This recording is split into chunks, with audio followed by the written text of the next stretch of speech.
All right, right. And all the nations gonna be lined up your house for they're gonna see they judgment. All right, from Yahweh. All right, when through World War III. All right, and then a little bit later, Yahweh gonna see the sun, Yahweh shine with the clouds, who's our chariots. And they'll probably see mentioned in Revelation chapter 1, man. All right, and he gonna put hell on them, man. He gonna slaughter them. He gonna reserve the rest to put into slavery under the children of Israel, the so-called Negroes, Latinos, Native Americans. All right, it said they had cast lots for my people. All right, that's when they cast a lot. They put on Asher blood. They sold into slavery. All right, Ishmael, so-called Arabs, Esau, the so-called white man, Ham, the so-called Arab, had given a boy for a harlot and sold a girl for wine. Right, they prostituted our young men and sold a girl for wine that they might drink. What did the Africans say? The Hamites said, all right. He said they traded and sold our people. In that Henry Louis Gates Jr. documentary I showed earlier. He said, yea, what you had to do with me, old Tyre and Zidon, which are the Hamites, the Africans, and all the coast of Palestine, was this Ishmael. Right now, Ishmael having that land. All right, so-called Arabs. Will you render me a recompense? And if you recompense me sweetly and speedily, will I return your recompense on your head? Right. And how I was just asking them, you know, you had afflicted me through putting your hands on my children, which are the nation of Israel, so-called Negroes, Latinos, Native American. He asked, like, should I repay you back? And the answer is yes. And that's in Jeremiah chapter 2, verse 3. All right. That he said, what? Those that devour Israel, evil shall come upon them. What is evil? They should be afflicted, chastised, and put into slavery. All right. And for Esau, you're going to be wiped out. That's in Obadiah chapter 1. All right.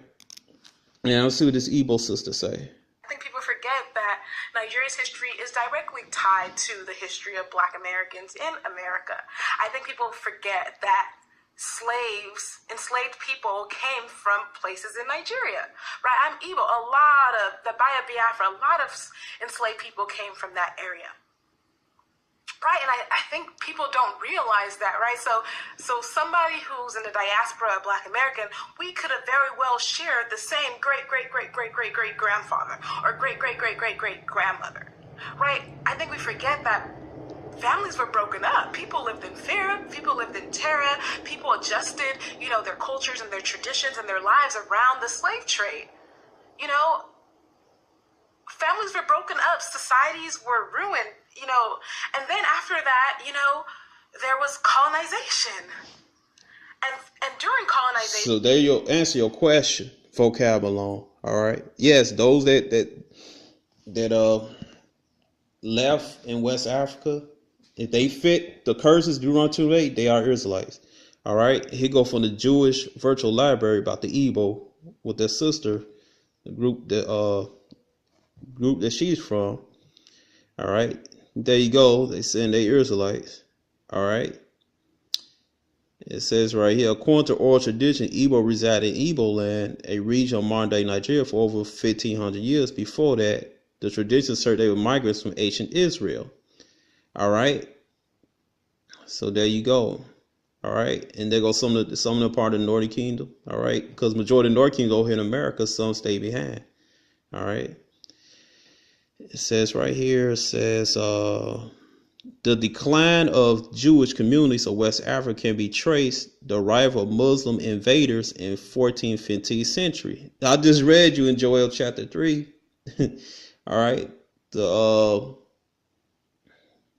coast of Palestine represents Ishmael. All right.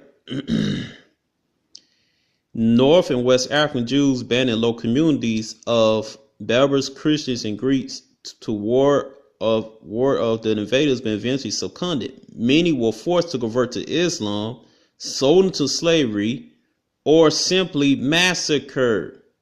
All right. So there you go, man. All right.